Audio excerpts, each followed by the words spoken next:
माननीय अध्यक्षा महोदया, आज मैं सदन को एक कहानी सुनाना चाहता हूं। कहानी का शीर्षक है चौथी पास राजा।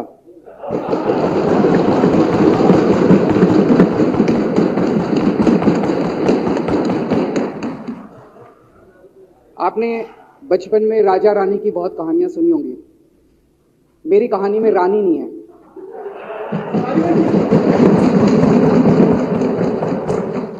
बस राजा है। ये एक ऐसे राजा की कहानी है अध्यक्ष महोदया, जो अनपढ़ था, चौथी पास था, बेहद अहंकारी था, बहुत अहंकार था, बहुत ज्यादा, और पैसे की इतनी हवस थी, इतना भ्रष्टाचारी था, इतना भ्रष्टाचारी राजा था। ये एक महान देश की कहानी है। एक बहुत महान देश था, कई हजार साल पुराना देश। उस देश में एक गांव में एक बहुत गरीब परिवार में एक बच्चे का जन्म हुआ। जब बच्चे का जन्म हुआ तो ज्योतिषी ने कहा, गांव में ज्योतिषी होते हैं, आते हैं, वो पत्री बनाते हैं। ज्योतिषी ने कहा, माई तेरा लड़का बड़ा होकर बहुत बड़ा सम्राट बनेगा। माई को यकीन नहीं हुआ, मेरा इतने गरीब हूं मैं, कहां से मेरा बेटा सम्राट बनेगा। तो उसने कहा, नहीं, तेरे बेटे के ग्रह बताते हैं तेरा बेटा बहुत बड़ा सम्राट बनेगा। बेटा धीरे धीरे बड़ा होने लगा। स्कूल, गांव का ही स्कूल था, स्कूल जाता था, उसका पढ़ने वढ़ने में मन नहीं लगता था।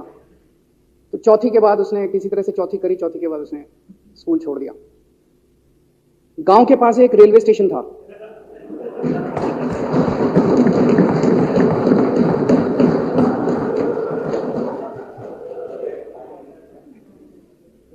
तो घर का खर्चा चलाने के लिए वो लड़का वहां स्टेशन पे चाय बेचता था। लड़के को भाषण देने का बड़ा शौक था। सारे गांव के लड़कों को इकट्ठा कर लेता, आसपास के गांव के भी इकट्ठा कर लेता, सामने वो खाट डाल लेता, उस पर चढ़ जाता और भाषण देता। धीरे धीरे आसपास के गांव के लड़के भी इकट्ठे हो गए। जिस भी चीज में भाषण देता, एक बार शुरू हो जाता तो बंद ही नहीं होता। अब ज्योतिषी ने कहा था, लड़का बड़ा हुआ, बड़ा होके एक दिन उस महान देश का वो राजा बन गया। पूरे देश में उसका नाम हो गया चौथी पास राजा। लोग उसको चौथी पास राजा कहते थे। अब उसे आता जाता कुछ था नहीं, पढ़ा लिखा था नहीं। अफसर आते, कुछ कुछ अंग्रेजी में चपर चपर करते, उसको समझ नहीं आता। अफसर जो मर्जी उससे साइन करा के ले जाते, जो मर्जी उससे साइन करा के ले जाते। अब वो कुछ पूछे अफसरों से तो उसे भी शर्म आती थी कि मैं पूछूंगा तो उनको लगेगा अनपढ़ आदमी है, पता चल जाएगा।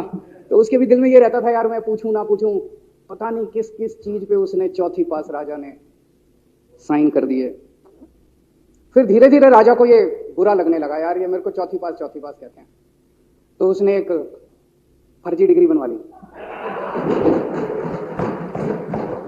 कहीं से फर्जी डिग्री बना के ले आया, एमए की। बोला मैं एमए हूं।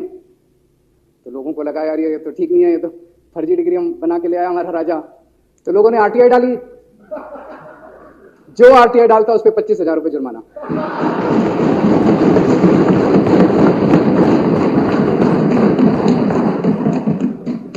आपके नेता की बात नहीं कर रहा। आप लोग भी हंस सकते हो।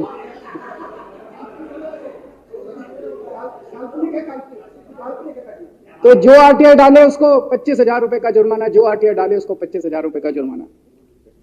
एक दिन कुछ लोग गए चौथी पास राजा के पास। बोले जी एक बड़ा धांसू आइडिया लेके आए हैं। बोले बताओ। बोले जी नोटबंदी कर दो, भ्रष्टाचार खत्म हो जाएगा देश से। तो उसने कुछ पूछा, उसे कुछ समझ नहीं आया राजा को क्या कह रहे हैं क्या नहीं, पर उसे लगा यार कुछ धांसू आइडिया होगा। उसने एक दिन रात को 8 बजे टीवी चैनलों पे जाके नोटबंदी कर दी। बोला सारे नोट बंद। पूरे देश में हाहाकार मच गया, तड़प गए लोग, धंधे बंद हो गए, दुकानें बंद हो गई, लोग बेरोजगार हो गए, बुरा हाल हो गया पूरे देश। लंबी लंबी लाइनें लग गई पूरे देश के अंदर। लोगों ने जाके उसको कहा जी नोटबंदी कर दो, आतंकवाद खत्म हो जाएगा। ना आतंकवाद खत्म हुआ, ना भ्रष्टाचार खत्म हुआ, देश बर्बाद हो गया। वो महान देश जिसका वो राजा बना था, वो देश 10 साल 15 साल 20 साल पीछे चला गया उस नोटबंदी से, उस चौथी पास राजा की वजह से। एक दिन कुछ लोग गए उस राजा के पास।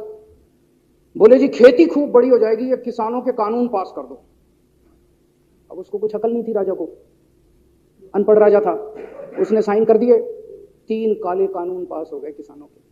पूरे देश के किसान सड़कों पे, जगह जगह मोर्चे, 750 किसानों की मौत हो गई 1 साल के अंदर। अंत में राजा को वो कानून वापस लेने पड़े। धीरे धीरे देश की समस्याएं बढ़ती गई, क्योंकि राजा ऐरे गहरे। इससे पहले एक और राजा आया था, मोहम्मद बिन तुगलक। वो भी ऐसे करता था, कभी उसने देश की राजधानी बदल दी, कभी बोला मैं चमड़े के सिक्के बनाऊंगा। उसी तरह से ये था अनपढ़ राजा, कुछ भी कर देता था। अब राजा को एक दिन लगा, यार मैं तो राजा बन गया, पता नहीं कितने दिन रहूंगा। तो उसकी गरीबी में जो जीवन उसने जिया था, उसे लगा यार पैसे तो कमाने चाहिए। पैसे कैसे कमाऊं? पैसे कमाऊंगा तो जनता में छवि खराब होगी। तो उसने अपने एक दोस्त को बुलाया और उस दोस्त को बोला कि ऐसा करते हैं कि मैं तो राजा हूं, सारे सरकारी ठेके तेरे को दिलाऊंगा, सारी कंपनियां तेरे को दिलाऊंगा, सरकारी पैसा तेरे को दिलाऊंगा। नाम तेरा, पैसा मेरा। तेरे को पूरे उस पे 10% कमीशन तेरे को मिलेगा, सारा पैसा मेरा। दोस्त मान गया। दोस्त को क्या था, फ्री में पैसा मिल रहा था, दोस्त मान गया। उसके बाद दोनों ने मिलकर जो देश को लूटा। सबसे पहले वो दोस्त आया, बोला सर सबसे पहले बैंकों को लूटते हैं। तो बोला वो कैसे यार, बैंकों को लूटेंगे तो ये तो ठीक नहीं है। बोला नहीं, ऐसे करते हैं, आप किसी बैंक के चेयरमैन को बुलाओ, उसको बोलो कि वो मेरे को लोन देगा। तो बोला लोन देगा तो वापस करना पड़ेगा। बोला वापस कौन करेगा, वापस थोड़ी करना है, आप राजा हो, वापस नहीं करना, लोन दिला दो बस। तो राजा ने एक बैंक के चेयरमैन को बुलाया, बोला इसको लोन दे। तो वो चेयरमैन की सिट्टी पिट्टी गुम हो गई, यार मैं तो मर जाऊंगा, फंस जाऊंगा, वो भाग गया। तो फिर उन्होंने ढूंढ ढांड के एक ऐसा चेयरमैन चुना जो कि सरासर भ्रष्टाचारी, जिसके ऊपर 10 फाइलें खुली हुई, जिसके ऊपर 10 केस चल रहे, उसको बुलाया। बोला देख तेरे को चेयरमैन बना रहे हैं, अब तू 10,000 करोड़ रुपए दे दे इसको, नहीं तो तेरे को जेल भेजेंगे। जेल जाना है कि पैसे दे रहा है? उसने कहा भाई माई बाप, मैं जो कहोगे जहां कहोगे साइन कर दूंगा। उसने 10,000 करोड़ रुपए का लोन उसके दोस्त को दे दिया। ऐसे करते करते 1,00,000 2,00,000 करोड़ रुपए इन्होंने बैंकों से लूट लिए। राजा ने, चौथी पास राजा ने और उसके दोस्त ने मिलकर 2-2.5 लाख करोड़ रुपए बैंकों से लूट लिए। अब बैंकों से पैसा लूटने के बाद उन्होंने देश को खरीदना चालू किया। सबसे पहले उन्होंने देश के एयरपोर्ट खरीदे, पहले 6 एयरपोर्ट खरीदे। फिर उन्होंने बिजली कंपनियां खरीदी, फिर उन्होंने बिजली के दाम बढ़ा दिए पूरे देश के अंदर, फिर उन्होंने सी पोर्ट खरीदने चालू कर दिए, फिर उन्होंने कोयले खदानें ले ली, फिर इन्होंने पुलिस को भेज के जो लोगों की कंपनियां थी, प्राइवेट लोगों की कंपनियां, या बंदूक रख के उनकी कंपनियां छीन ली राजा ने और उसके दोस्त ने। हाहाकार मच गया पूरे देश के अंदर। इतनी महंगाई हो गई पूरे देश में। पहले गैस 400 रुपए सिलेंडर होती थी, चौथी पास राजा के आने के बाद 1100 रुपए सिलेंडर हो गई। पहले पेट्रोल 71 रुपए होता था, 97 रुपए हो गया। पहले डीजल 57 रुपए होता था, 90 रुपए लीटर हो गया। जब पेट्रोल के दाम बढ़ गए, डीजल के दाम बढ़ गए, तो सारी चीजों के दाम बढ़ गए देश के अंदर। हाहाकार मच गया। सब चीजों पे इसने और इसके दोस्त ने कब्जा। दूध पहले 46 रुपए होता था, 66 रुपए लीटर हो गया। बच्चों को माएं दूध पिलाने लायक नहीं बची, घरों के अंदर छोटे छोटे बच्चों के दूध छीन लिए इसने राजा ने। सरसों का तेल 90 रुपए लीटर होता था, 214 रुपए हो। बताओ, धीरे धीरे पूरे देश में हाहाकार मच गया। लोग अब राजा के खिलाफ आवाज उठाने लगे, लोग उसके खिलाफ बोलने लगे। तो राजा ने कह दिया जो मेरे खिलाफ बोलेगा पकड़ के जेल में डालो। एक के बाद एक राजा ने लोगों को पकड़ के जेल में डालना शुरू कर दिया। किसी ने राजा का कार्टून बना लिया, उसको भी जेल में डाल दिया। किसी ने राजा का नाम गलत ले दिया, उसको भी जेल में डाल दिया। किसी टीवी चैनल वाले ने राजा के खिलाफ लिख दिया, उसको भी पकड़ के जेल में डाल दिया। किसी जज ने राजा के खिलाफ कोई ऑर्डर कर दिया, उसको भी पकड़ के जेल में डाल दिया। ना जजों को छोड़ा, ना पत्रकारों को छोड़ा, ना मीडिया को छोड़ा, ना व्यापारियों को छोड़ा, ना उद्योगपतियों को, किसी को नहीं छोड़ा। राजा ने पकड़ के उसने, चौथी पास राजा ने सबको जेल में डालना चालू कर दिया। एक महान देश कहां से कहां पहुंच गया। उसी देश के अंदर एक छोटा सा राज्य था, उस राज्य का एक मुख्यमंत्री था।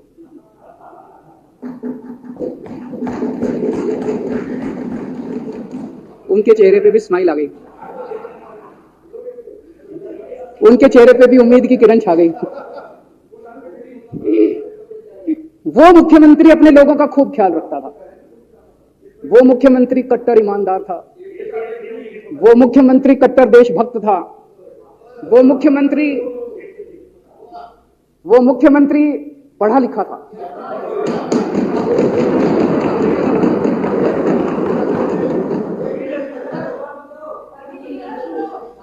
उस मुख्यमंत्री ने अपने लोगों को महंगाई से छुटकारा दिलाने के लिए बिजली मुफ्त कर दी। भाई साहब, उसके बाद तो चौथी पास राजा पागल हो गया।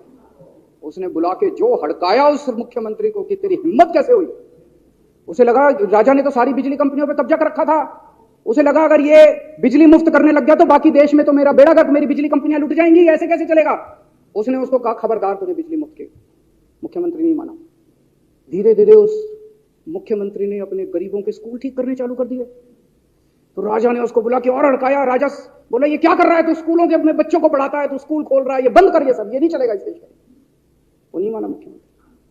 फिर उसने मुख्यमंत्री ने सबके इलाज मुफ्त कर दिया, सबके लिए शानदार मोहल्ला क्लिनिक खोल दिए, इलाज मुफ्त कर दिया। राजा तो बिल्कुल ही पागल हो गया। धीरे धीरे जनता को पता चला कि राजा कैसा है। एक दिन लोगों ने उस राजा को उखाड़ के फेंक दिया